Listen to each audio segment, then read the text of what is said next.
They won their game against the New York Giants. But were you surprised they didn't make a move today? Yeah, actually, I was. Really? Yeah. Based on the way Kyle Shanahan talked in the day after the game conference call, how this didn't change things and this created Michael Williams injury didn't create a sense of urgency, and we're just staying the course with what we were going to do. And they've made it pretty clear that their plan was to build for 2026 and beyond and not really just winning for the right now. So I do think it says a lot, but the fact that you beat the Giants, you're still very much, like we just mentioned, in that NFC playoff picture. I'm not saying that you had to give up, a first or even a second rounder like they reportedly were going to the Jets reportedly wanted for Jermaine Johnson, and the 49ers were calling him, and they said, nah, that's too steep a price. Like, I thought they were at least going to make some other move to at least provide some depth to the roster, man. Like, I don't know what they would have done. I was surprised they didn't make some similar move that they did with Keon White, where they're just trying to find a guy who's kind of fallen out of favor with the current team, and they're just willing to trade a late round pick for him. I'm not saying this is going to change their season, but yeah, I was surprised that they didn't make some move when Michael Williams got hurt. Yeah, but Kyle also said that that's not going to influence us on what we do. Sure, but I'm kind of surprised that it didn't, because you're losing a guy who is improving week after week and a guy who's been playing a lot of snaps for that defensive line. I figured they would want to at least make a move to provide some depth, but yeah. Okay, well, let me start off by talking about the game on Sunday, and we can get to that right now, where there was moves made today with the Raiders that we can relate to the game with the Jacksonville Jaguars. But as far as the game on Sunday, and by the way, Steven, you lost in picks by 1 point. So by one? By one. It was that close. Jesus Christ, man. I know. Yeah, you had to pick the over on the Cowboys-Cardinals game. Could have been that much of a difference. Could have been tied. Stupid Jacoby. And then we have a hot sauce off. As far as the game on Sunday, it was kind of how I expected it to be, where it wasn't a shootout by any means, but the Giants did score some points. But it was kind of reminiscent, the opening drive, to that of last week with the Texans, where the 49ers couldn't get any pass rush, and they were able to extend a drive kind of methodically and go down the field, and they score that touchdown. You think, okay, is this going to be a shootout today? And then Kyle Shanahan has the decision early on, whether he's facing a 4th and 1 in his own 41, and does he go for it? Is it going to be that type of game? And I think that he realized, if we're going to win this game, I have to score points. I don't want to be down 14-0 like I was a week ago when I was down 16-0 to the Texans. So I can pick up this first down, and if we tie the game up here, then I'll make it where this defense has to catch up to us. So I thought that was a good aggressive move to go for it. And then Christian McCaffrey's wide open on that touchdown pass. They take a 14-7 lead with the touchdown pass to Juwan Jennings. But I thought this game was, as anticipated, where the 49ers were going to be able to do anything they wanted running the football against the Giants, and they are a really bad rush defense. They have really good players as far as pass rushers, with Brian Burns, who's leading the league in sacks right now, Abdul Carter and Kayvon Thibodeau, not to mention Dexter Lawrence, who, for whatever reason, is getting called out by Carl Banks saying no one respects you anymore, which I thought was a little much from the radio announcer. But I thought it was Brian Daboll and the Giants not capitalizing on missed opportunities. The mentality the Niners had going into the halftime was, let's keep scoring, even though we're going to get the ball back at halftime. We have no timeouts, but let's double up by trying to score before the half and then get the ball back. And it backfires in their face, where it looked like an interception to me, but they rule it a fumble from Mac Jones, where it gets popped up in the air by Brian Burns and Abdul Carter comes down with it. Yeah, and I thought that was an INT too. I agree. Nothing showed that it wasn't an INT, but regardless, they don't capitalize on that. Nothing, a missed field goal.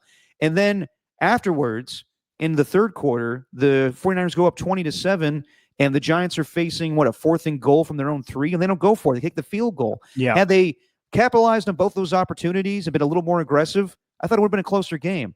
Regardless, Niners play pretty sound on defense, They, gang tackle and play pretty good pass defense with Bernardo Green and Diamador Lenore. I thought Cleveland Farrell let his presence felt right out the gate by getting a second effort sack. So, I mean, it was the same thing with the Eagles with the Giants. They just ran all over him. Christian McCaffrey things. Brian Robinson did great. But if you're asking me, was I thoroughly impressed with the 49ers' victory over the Giants? No. They should be able to do that because the Giants' defense is not very good, and Kyle Shanahan can scheme it up perfectly. It's what we expected, dude. We said it we said it over the weekend. Like, the 49ers are hurt, but the Giants are hurt too, and they don't have the talent the 49ers do to make up for some of that. Like, Tatum Bethune looked like a man possessed at times. Yeah. I think he had a career high 16 tackles or whatever it was. And I think tackles is kind of an overblown stat just because you 100% get tackles. It is. Just because you get tackles doesn't mean you had a good game. But Tatum Bethune had a good game. The Giants do not have the talent to withstand injuries to a starting cornerback or to two starting cornerbacks and a starting tackle. It's what we said on Saturday. We said that the Giants were going to be vulnerable in the run defense, and the 49ers were fixing to get some redemption after that performance against the Texans. So I think they did what everyone expected. And this is one of those games. It's the same as the one where we remember the way we talked about the Raiders win over the Titans. We're just like, yeah, I mean, it's fine, but they're supposed to beat them. That's kind of how I felt with this 49ers team. Like, they were supposed to beat the Giants. If they ended up losing, I think it'd be a much different story. I think this is a situation where we'd be wondering what they're looking like beyond this season. Like, I think that's where it would have come down to, because you're missing your starting running back, your starting cornerback, and your right tackle. And a guy who wasn't even playing right tackle in the first place. Illuminor just filled in at right tackle. He was a guard to start out. And they also lost their center in the middle of the game too. So I thought the 49ers just should have won. And, does this have any bearing on the season? No. Like, I hate the comparisons. I hate this thing that we do where we go back and say, well, the Giants performed against another team this way, and the 49ers, well, they beat them, so that must mean they are better than the other team. Like, this is not geometry. There's not just biconditionals everywhere. Like, if the 49ers beat this team, then blah, blah, blah, this team. Like, no, it's not how that works. It's just another week in the NFL. I don't know. It was a good win. The 49ers looked good. Mac Jones looked solid once again, even though he's playing on two bum knees. Christian McCaffrey just continues to prove people wrong week out, week in, week out. I don't know why I'm so fired up. I'm going to eat this chip. Fair enough. Also, I don't know if you noticed me laughing in the background when I was muted. Oh, I did, and I got through it. I don't know if you were laughing at me, but sorry, no, I wasn't laughing at you. I was laughing at Skills message. Where was it? I gotta. What did he say? God damn it! Where was it? Here it is. Right now, it feels like the 49ers could trade for Hendrickson or whoever, and they would tear their ACL while putting on their helmet. That's pretty good. That's pretty good. Well, okay. To that point, the 49ers beat the Giants. And I know some people will be like, well, yeah, as you just said, Steven, the Giants beat the Eagles. Well, I think everybody in the NFC has one bad loss right now. Like, the Packers lost to the Panthers this week, but maybe the Panthers are a better team than we anticipated. Regardless of all that, yes, the 49ers are 6-3. They're tied. That's a good glob right there. The 49ers are tied for the most wins in the NFC right now with 6. But when you think about it, Steven, do they really seem to you like a contender? Like, it's hard to gauge because the 49ers truly haven't been tested a lot as far as their schedule, but they powered through with all the injuries. They have impressive wins on the road against the Seahawks and the Rams. But if they play the Eagles or the Lions, or we saw them play the Buccaneers earlier this year, if they play the Rams again, and we'll find out this weekend, or the Seahawks, or I'll throw out even the Packers, I don't think they're beating that team or any of those teams. I think that the 49ers are a really talented team as far as their coaching staff, but their injuries are definitely are having a toll on them right now. We saw it last week against the Texans. Yes. So I think that Kyle and John were honest today and saying, does it really make sense for us to go out and trade a second-round pick for Jermaine Johnson, a guy who tore his Achilles last year? Does it make sense for that? What are the Miami Dolphins offering for Bradley Chubb a 3rd-round pick. That's way too high for us. He's 29 years old. He has his own ACL tear. We'll offer you a 5th. If they said, no, we're not doing that, then I don't blame John Lynch or Kyle Shanahan for standing their ground. And also, I know that they just lost Michael Williams, and that's unfortunate. And I'll get into my reaction to people blaming the turf on that. But just as far as you lose another player defensively, their mentality going into the season was, let's just try to win with what we have currently. And maybe we can get to the postseason, but we're building on something more for the long-term future. And I know that 49ers fans don't want to hear that because they've been wanting a Super Bowl since 1994, and they feel the window is closing.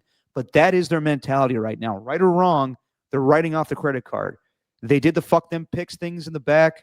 They traded for Christian McCaffrey. They made moves at the deadline. They are not that team right now. They're not able to do that. So even though they're 6-3, they're not the same 6-3 as these other teams in the NFC right now. So I think that they're not going to pack it in. They're not going to say that the season's over by any means. They want to make the postseason, but do they really think they're going to win a Super Bowl? I think if you ask Kyle Shanahan and John Lynch behind closed doors, they'll tell you, no, we're not going to be that team this year. So why would we go all in for a trade? As Steven eats the chip. Oh.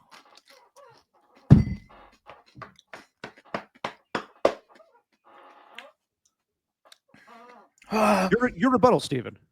Yeah. There's a lot to unpack, Derek.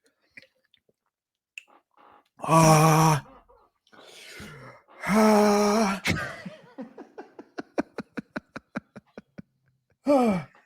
this isn't good. This might not be good. Are we talking like throw up status? I'll be all right for now. Okay. I'll be okay. So, Steven, are you with me on that, though? Like, even though the 49ers are what was your 6-3, question? Because you went all over the place. I was just giving my take. Like, do you think that the 49ers can compete with the likes of the Eagles and Lions and most of the teams that we consider are good in the NFC right now? On paper, no. Yeah. On paper, no. But there's something about the 49ers team, man. There's something about the way they play. I can't explain it. Coach Kyle Shanahan always has them ready. The guys been waiting for their opportunity, and they're taking advantage of it. But not having Michael Williams significantly hurts them. Yeah. And I know it may not seem like much, but sorry, wouldn't you say that not having Nick Bosa and Fred Warner significantly hurts them as well? Like, I know that Michael Williams was playing better, but could you really see him making a difference when it's all said and done in the postseason? Because he's benefiting from not having Nick Bosa. And I know that sounds crazy, but you just get more reps.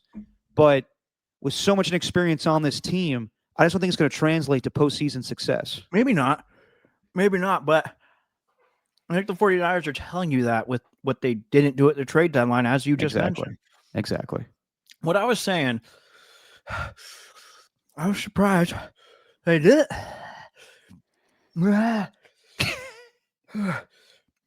This one hurt, man. I put it right on the top. Yeah, you put a good glob on there. Point is, I thought they were just going to make a trade just to fill up something in their roster. Yeah. Just to fill a spot. Hey, let's give up a six. Yeah. Let's give up a 6th rounder to a team that's flailing, or a 7th rounder, just so we can get an extra lineman. But I didn't think the Max Crosby thing. Can I tell you something too? I had this thought. Sure. I'm not gonna lie to you. Something psychologically, it's something weird. It's this tick in my brain. I don't know if anyone else feels this way. This is a problem. Okay? It's a real problem. George W. Bush. I'll do that fucking. Here's a real problem, okay? Fucking 49ers. Anytime someone posts that GIF of the camera panning across John Lynch's face. Yeah. It's a favorite of a lot of Niners aggregators. Yeah, anytime a Niners aggregator site posts that with any piece of news. Go cook, Lynch. Yeah. It makes me think they're going to make a move. it does something to me psychologically. I see that GIF. I'm like, yep. It's the same effect that Belichick binoculars one had, where it's like you'd see a draft pick who's, I don't know, a short white wide receiver who could play in the slot. And Bill Belichick with his binoculars. Ooh. I really thought the 49ers were going to make a trade just solely based on a GIF. I don't know about you. That says a lot about you. It does. It does. But no, man, I didn't think they were going to trade for Jermaine Johnson. I didn't think they were going to trade for Max Crosby. I didn't think they were going to trade for Trey Hendrickson.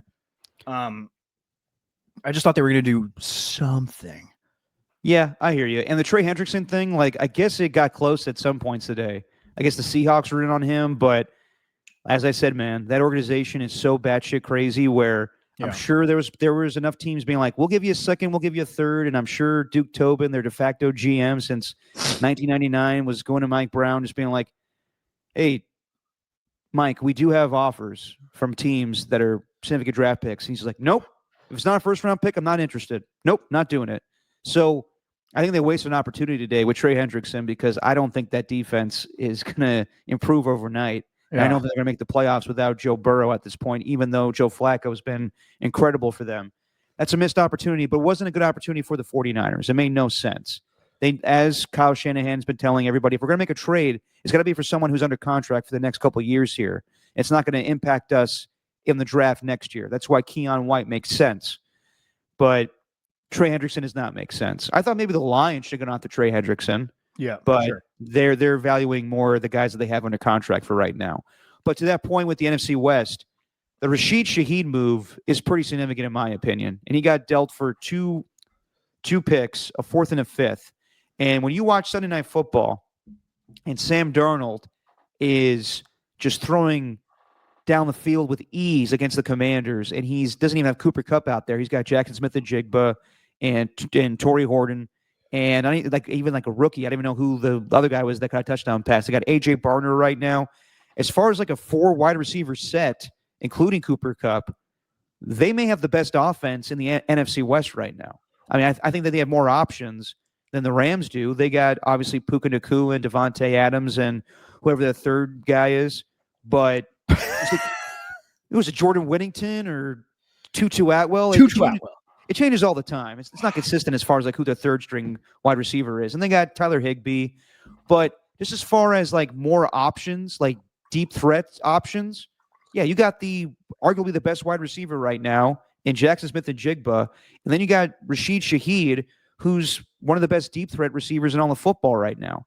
So that move, in my opinion, may put the Seahawks, over the top in that division. I think the Rams, they are still probably more inclined to be like a 13-win team or a 14-win team than the Seahawks are. But I thought that move was significant today where you and I were talking about going into the season, Rams, 49ers, looks like, they're battling out between who could be the division winner. The Seahawks now look like they could be separating themselves from the rest of the pack, in my